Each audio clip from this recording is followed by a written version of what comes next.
ಖಂಡಿತ ಸಂಬಂಧವಿದೆ. ವಿದ್ಯಾರ್ಥಿಗಳು ಸಹ ಸಮಾಜದ ನಡುವೆ ಬದುಕಬೇಕಲ್ಲವೇ? ನಿಮ್ಮ ಮನೆಯಲ್ಲೂ ಹಬ್ಬಗಳನ್ನು ಆಚರಿಸಬೇಕಲ್ಲವೇ? ಆಗ ಅದರ ವೈಜ್ಞಾನಿಕ ರೂಪವನ್ನು ತಿಳಿಯದಿದ್ದರೆ ಹೇಗೆ ನೀವು ಮುಂದಿನ ಜನರೇಷನ್ಗೆ ಹೇಳಬಲ್ಲರಿ? ಈ ಹಬ್ಬಗಳನ್ನು ಸುಮ್ಮನೆ ಮಾಡಲಾಗಿಲ್ಲ, ಅದಕ್ಕೊಂದು ವೈಜ್ಞಾನಿಕ ರೂಪವಿದೆ. ಕೆಳಗೆ ಕೊಡುವ ಹಬ್ಬಗಳು ಸೃಷ್ಟಿ ಆದಿನಿಂದ ಹಿಡಿದು ಅಂತ್ಯದವರೆಗೆ ಎಲ್ಲ ರೂಪಗಳನ್ನು ಈ ಬ್ರಹ್ಮಾಂಡದ ಪ್ರತಿರೂಪವನ್ನಾಗಿ ಮಾಡಲಾಗಿದೆ. ಅದನ್ನು ಸಹ ವೈಜ್ಞಾನಿಕ ಆಚರಣೆಗಳ ಮೂಲಕ ಮಾಡಲಾಗಿದೆ. ಅರಿಶಿಣ, ಆ್ಯಂಟಿಬಯೋಟಿಕ್, ಹೀಗೆ ಮಾನವನಿಗೆ ವೈಜ್ಞಾನಿಕವಾಗಿ ಉಪಯೋಗವಾಗುವಂತಹ ಆಚರಣೆಗಳನ್ನು ಹಬ್ಬಗಳ ಮುಖಾಂತರ ಹಿರಿಯರು ರೂಪಿಸಿದ್ದಾರೆ. ಮೊದಲನೆಯ ಹಬ್ಬ ಸಂಕ್ರಾಂತಿ. ಸಂಕ್ರಾಂತಿ ಬದಲಾವಣೆಯ ಸಂಕೇತ. ಗಮನಿಸಿ ನೋಡಿ, ಸೂರ್ಯನು ದಕ್ಷಿಣದಿಂದ ಉತ್ತರಕ್ಕೆ ಚಲಿಸುತ್ತಾನೆ. ಹಬ್ಬಗಳು ಕೂಡ ಬ್ರಹ್ಮಾಂಡದ ಅಸ್ತಿತ್ವಕ್ಕೆ ತಕ್ಕದಾಗಿ ರೂಪಿಸಲಾಗಿದೆ. ಅದನ್ನು ಹೇಳುತ್ತೇನೆ, ಮುಂದೆ ನೋಡಿ. ಇದರಲ್ಲಿ ಮಾಡುವ ಆಚರಣೆಯನ್ನು ನೋಡಿ. ಆ ಕಾಲದಲ್ಲಿ ಚಳಿಗಾಲವಿರುತ್ತದೆ, ಅದಕ್ಕಾಗಿ ಆಯಿಲಿ ಕಂಟೆಂಟನ್ನು ಕೊಡಲಾಗುತ್ತದೆ. ಅಂದರೆ ಎಳ್ಳು, ಬೆಲ್ಲ, ತೆಂಗಿನಕಾಯಿ. ಇದರಿಂದ ಚಳಿಯನ್ನು ತಡೆದುಕೊಂಡು ದೇಹ ಗಟ್ಟಿಯಾಗಿ ನಿಲ್ಲಲು ಸಾಧ್ಯವಾಗುತ್ತದೆ. ಇದು ಇದರ ವೈಜ್ಞಾನಿಕ ರೂಪ. ಎರಡನೆಯ ಹಬ್ಬ ಶಿವರಾತ್ರಿ. ಶಿವರಾತ್ರಿಯು ಬ್ರಹ್ಮಾಂಡದಲ್ಲಿ ಸಾವಿನ ಸಂಕೇತವನ್ನು ತೋರಿಸುತ್ತದೆ. ಶಿವರಾತ್ರಿ ಸಮಯಕ್ಕೆ ನೋಡಿ, ಎಲ್ಲ ಪ್ರಕೃತಿ ಬಾಡಿ ಹೋಗಿ ಎಲೆಗಳು ಉದುರಿ ಹೋಗಿ ನಿಲ್ಲುತ್ತವೆ. ಆಚರಣೆಯಲ್ಲಿ ರೈಸ್ ಕಂಟೆಂಟನ್ನು ಕೊಡಲಾಗುತ್ತದೆ. ನೀವು ಗಮನಿಸಿ ನೋಡಿ, ಶಿವರಾತ್ರಿಯಲ್ಲಿ ಹುಟ್ಟಿನಷ್ಟೇ ಸಾವಿಗೂ ಪ್ರಾಶಸ್ತ್ಯವನ್ನು ಕೊಡಲಾಗುತ್ತದೆ. ಅಂದರೆ ಸಾವು ಕೂಡ ಪವಿತ್ರವಾದದ್ದು ಎಂಬುದನ್ನು ಆಚರಿಸಲು ತಂದಿರುವ ಒಂದು ಆಚರಣೆಯೇ ಶಿವರಾತ್ರಿ. ಮೂರನೆಯ ಹಬ್ಬ ಯುಗಾದಿ. ಯುಗಾದಿ ಬ್ರಹ್ಮಾಂಡದಲ್ಲಿ ಮರುಹುಟ್ಟಿನ ಸಂಕೇತ.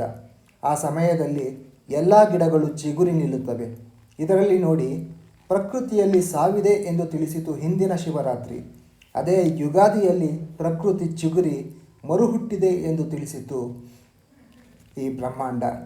ಆಚರಣೆಯನ್ನು ನೋಡಿ, ನಿಮಗೆ ಬೇವಿನ ಎಲೆ ಮತ್ತು ಬೆಲ್ಲವನ್ನು ನೀಡಲಾಗುತ್ತದೆ. ಬೇವಿನ ಎಲೆ ಆರೋಗ್ಯಕ್ಕೆ ಸಂಕೇತವಾದರೆ ಬೆಲ್ಲ ಸೋಮಾರಿತನಕ್ಕೆ ಸಂಕೇತವಾಗುತ್ತದೆ.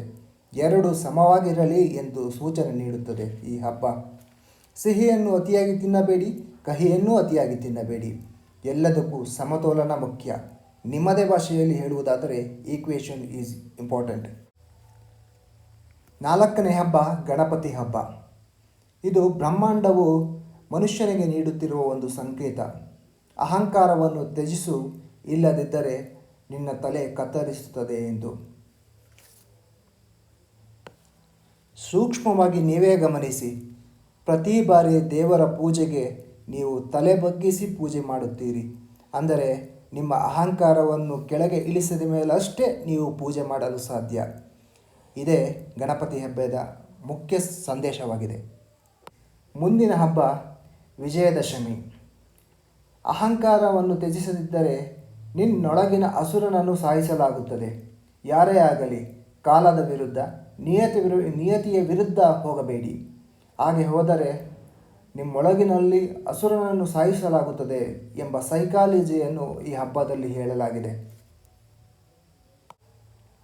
ದೀಪಾವಳಿ ಹಬ್ಬ.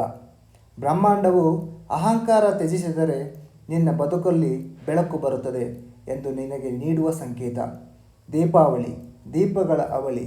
ನಾವುಗಳು ನಮ್ಮ ಸಂತೋಷಕ್ಕೆ ಪಟಾಕಿ ಹಚ್ಚುತ್ತೇವೆ ಅಷ್ಟೇ. ಮೇಲಿರುವ ಹಬ್ಬಗಳು ವ್ಯಕ್ತಿಯ ಉನ್ನತಿಗಾಗಿ, ಮುಂದೆ ಬರುವ ಹಬ್ಬಗಳು ಸಂಬಂಧದ ಹಾಗೂ ಸಮಾಜದ ಉನ್ನತಿಗಾಗಿ.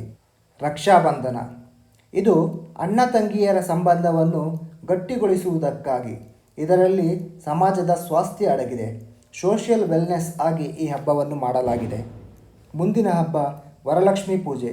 ಇದು ಸೊಸೆಗಾಗಿ, ಅವಳ ಬಾಂಧವ್ಯ ವೃದ್ಧಿಗಾಗಿ ಆಗಿದೆ. ಅತ್ತೆ ಸೊಸೆಯ ಬಾಂಧವ್ಯ ಕುಟುಂಬದ ಸ್ವಚ್ಛತೆಗೆ ಅತಿ ಅವಶ್ಯಕ. ಮುಂದಿನ ಹಬ್ಬ ಗುರುಪೂರ್ಣಿಮಾ. ಗುರು ಶಿಷ್ಯರ ಸಂಬಂಧ ವೃದ್ಧಿಗಾಗಿ ಈ ಹಬ್ಬವನ್ನು ಮಾಡಲಾಗಿದೆ. ಇದರಲ್ಲಿ ಸಮಾಜದ ಆರೋಗ್ಯ ಅಡಗಿದೆ. ಷಷ್ಠಿ, ಪ್ರಾಣಿ ಹತ್ಯೆ ಮಾಡಬಾರದು ಎಂಬುದರ ಸಂಕೇತ. ವರ್ಷದಲ್ಲಿ ಒಂದು ದಿನ ಪ್ರಾಣಿಯನ್ನು ಪೂಜಿಸುವ ಒಂದು ವ್ಯವಸ್ಥೆ. ಮುಂದಿನ ಹಬ್ಬ ಭೀಮನ ಅಮಾವಾಸ್ಯೆ. ಇದನ್ನು ಗಂಡ ಮತ್ತು ಹೆಂಡತಿ ಸಂಬಂಧದ ಒಳಿತಿಗಾಗಿ ಮಾಡಲಾಗಿದೆ. ಹೆಂಡತಿ ಗಂಡನ ಆಯಸ್ಸು ಹೆಚ್ಚಾಗಲೆಂದು ಪೂಜೆ ಮಾಡುವ ಒಂದು ವಿಧಾನ. ಇದರಿಂದ ಸಂಬಂಧ ವೃದ್ಧಿಯಾಗುತ್ತದೆ. ಮತ್ತು ಕೆಲವರು ಇದನ್ನು ಮೂಢನಂಬಿಕೆ ಎಂದು ಕರೆಯುವುದುಂಟು. ಆದರೆ ದೂರ ಆಗಿರುವ ಗಂಡ ಹೆಂಡತಿಯರು, ಮನಸ್ಸಲ್ಲೇ ಗಲಾಟೆ ಮಾಡಿಕೊಂಡಿರುವ ಗಂಡ ಹೆಂಡತಿಯರು ಹಾಗೂ ಬೇರೆ ಬೇರೆ ಇರುವ ಗಂಡ ಹೆಂಡತಿಯರು ಇವರನ್ನು ಒಂದು ಮಾಡಿ ಉತ್ತಮ ಸಮಾಜವನ್ನು ನಿರ್ಮಿಸುವುದು ಅತಿ ಅವಶ್ಯಕ.